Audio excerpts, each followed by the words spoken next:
قرر الرئيس محمد حسني مبارك تخليه عن منصب رئيس الجمهورية، وكلف المجلس الأعلى للقوات المسلحة لإدارة شؤون البلاد، والله الموفق والمستعان.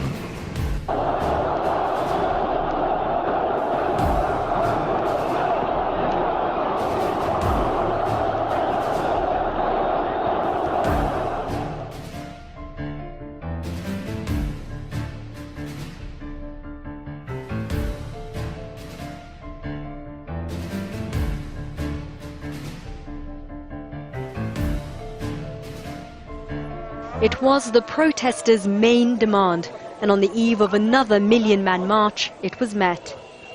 The military announcing on their Facebook page they'd accepted the resignation of Prime Minister Ahmed Shafiq, the man appointed by former President Mubarak before he stepped down. 12 hours before, Shafiq was on Egyptian television having heated debates. He told presenters and guests he wasn't planning on stepping down, even given the public pressure and planned protests. He also defended the state security apparatus Egyptians have come to loathe. Friday's demonstration, which had been gaining a lot of momentum here, is still going ahead. But organizers say it's not going to be a sit-in or a protest, but a day of celebration because the Egyptian people have had one of their main demands met. اليوم هيبقى تظاهرة فيها احتفال. Friday will be a festive day. We will finish in the evening and tell people there is no need for further action now. We need to give a chance to the new cabinet to tell us how and when the rest of our demands will be met. This is the man tasked with forming a new cabinet, Egypt's new Prime Minister Issam Sharaf. He served briefly as Transport Minister under Hosni Mubarak but quit his post in protest after a deadly train crash. He said the state was not serious enough about solving traffic issues in Egypt. Youth and opposition groups support his appointment. They want a new government of technocrats and to be rid of any remnants of the old regime. With political changes going full steam ahead, Egyptians are cautiously optimistic. They're keeping a close watch, aware the people's strength lies in their stamina to keep pushing for the kind of Egypt they're still dreaming of. Shireen Tadros, Al Jazeera, Cairo.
It's a simple vote with huge ramifications. Yes or no on Egypt's constitutional amendments. Eager voters wait for hours in long queues at polling stations. Many here are first-time voters. This is the ballot. Starting on the right, it lists the 8 constitutional amendments. On the lower left, 2 boxes, green for yes, black for no. A yes vote would ratify the amendments to the old 1971 Constitution. Two big changes would limit the term of the president to 2 four-year terms and opens the way for opposition parties to run in future elections. No voters want a clean break from the past, starting with a new constitution. We can't forget the role played by the youth and the lives of the martyrs lost in the revolution, says Yusri Michael. We won't jeopardize the revolution with this old constitution which served the former regime. The Egyptian street is divided. Zainab, Ahmed, and Yasmin represent the largely divided generational gap. Zainab voted yes, Yasmin no. We want stability in the country. We want a government and a president to rule us, says Zainab. I'm worried about the women who are being abducted and the people who are being killed by thugs. According to the current constitution, says Yasmin, the president has the authority to dissolve the parliament. He's the head of the army and police. That's a catastrophe in the making. The results of this referendum are due out Sunday. While it's unknown who will emerge, the true winner today is Egypt's fledgling democracy. In Cairo, Ian Lee for Daily News Egypt.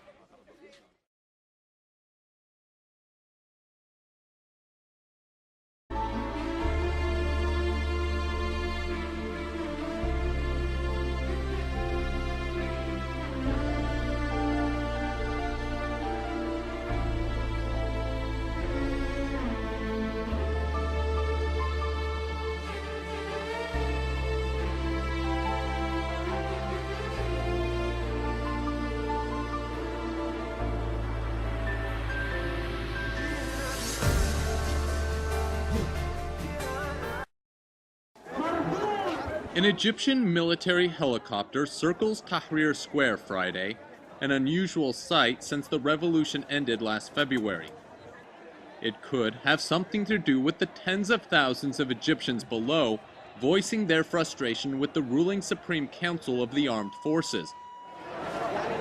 Demonstrators want the council to arrest and try ousted President Hosni Mubarak and his cronies for alleged corruption and their roles in the deaths of protesters during Egypt's revolution.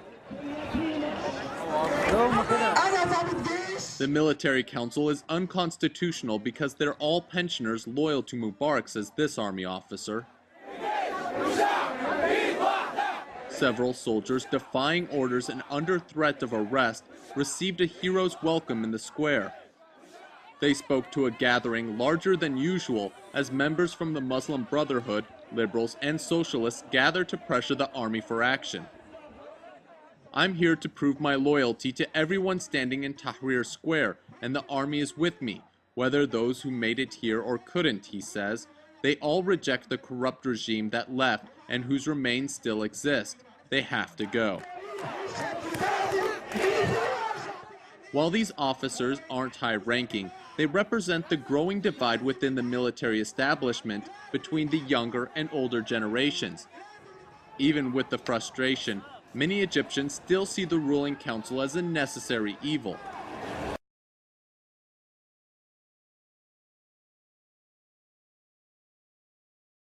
Rising, headed towards the state TV headquarters building in Maspero to stage an open sit-in demanding media reform. Protesters chanted against what they believe is biased coverage by the national broadcaster.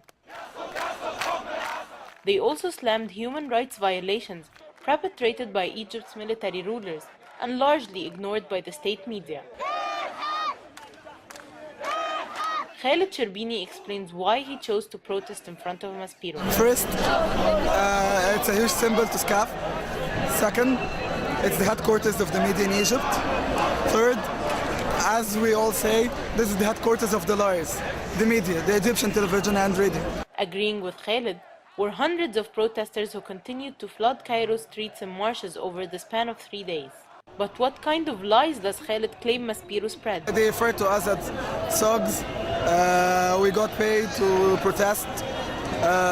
We are following foreign agendas such as the United States of America and the Israeli agendas. Angered by the continuous misrepresentation, many of the protesters raised their shoes at the building in indignation. One protester objecting to the biased reporting was journalist Nada Amin. During the 18 days, they were like pro-Mubarak and ignoring everything, and then all of a sudden, when he stepped down, they became with us, and right now, for me, the military replaced Mubarak, and they're still the same. They haven't changed much. They just changed the person they're protecting and hiding the truth. Although unknown group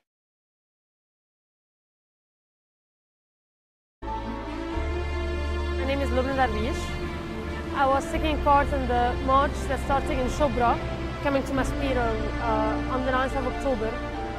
Last Sunday, the march was supposed to denounce the destruction of a church in Aswan 2 weeks before, and the violence of the army police toward the protesters in front of Maspero the week before. We were coming from Shara Galet Street, coming up this way here. And the march kind of got here. I was at the front of the march once it got here in front of the Hilton. The march was mostly kids, families, older people. It was very peaceful. We were really excited. You know, we were happy. We wanted to see people cheering and greeting each other. But, you know, as we're walking down this street, we got about 20, 30 meters away from the TV building itself, when all of a sudden, you know, you start seeing the kind of glint of these plastic riot shields under the street lamps and the kind of batons flashing.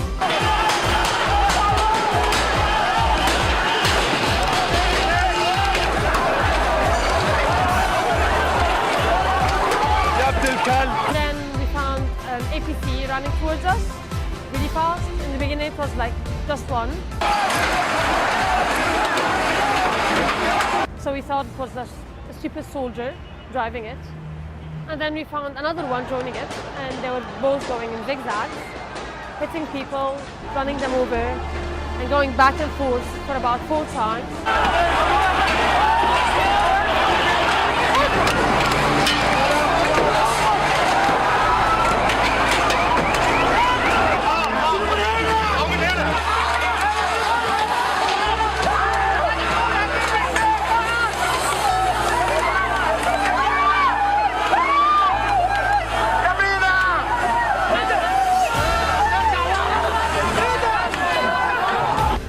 Point we hid behind the kind of on-ramp to the bridge because they had been going up on the curbs even.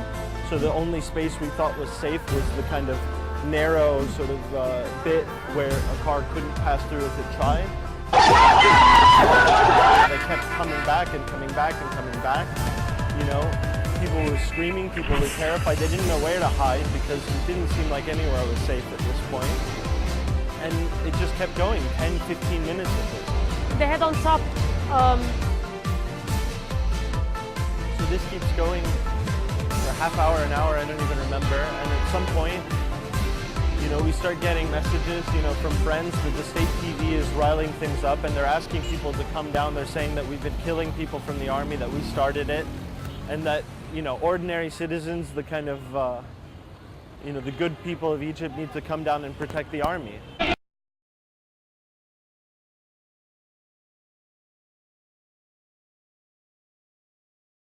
كانوا ناس مصابين.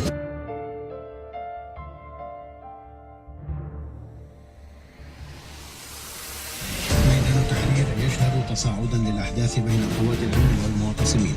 الأمن والمعتصمين في الميدان بعد عودة المعتصمين للتجمع في حديقة الميدان، وقد قام المعتصمون بإلقاء الحجارة على قوات الأمن في شارع محمد محمود وبجوار مبنى الجامعة الأمريكية، الأمر الذي دفع قوات الأمن إلى إطلاق قنابل غاز مسيلة للدموع لتفريق المتظاهرين، وأدت عمليات إلقاء الحجارة إلى تهشم واجهات مبنى الجامعة الأمريكية الزجاجية وإصابة عدد من المواطنين.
ومصر ماشيه في الاتجاه واحنا ماشيين في الاتجاه، هنديهم التعويضات لاهاليهم. في بورسعيد ضحايا شافوا الغدر قبل الممات، شافوا نظام خير ما بين حكمه والفوضى في البلاد. كان فاكر حكمه يوم هيخليه في اعلى مكان، والشعب الثوري يركع للعسكر زي زمان. اطلق في كلابك كمان والفوضى في كل مكان، عمري ما هديك الامان ولا تحكمني يوم كمان. اطلق في كلابك كمان والفوضى في كل مكان، عمري ما هديك الامان ولا تحكمني يوم كمان. في بورسعيد كلاب لما العسكر فتحوا الباب، اتطلقوا والفوضى عمت وقتلوا اغلى الشباب. منهم كان المهندس والعامل منهم ولاد، راحوا وكان مناهم حكمك لاغي في البلاد. اثبت مكانك هنا عنوانك، ده الخوف بيخاف منك وضميرك عمره ما خانك. اثبت مكانك ده نور الشمس راجع، يا تموت وانت واقف يا تعيش وانت راكع. اثبت مكانك ده عينك شايفة الدليل، ابعد عنهم وسيب الحيط عليهم تميل. اثبت مكانك قلب الوطن جرح وصوت الحرية خلاص اتنبح. كلامك ما بيتفهم، احساسك ما بيتوصف. كلامك ما بيتفهم، احساسك ما بيتوصف. انت بتقول كرامة وهم يردوا بمهانة، انت بتقول العدل بيقولوا عنك ندل.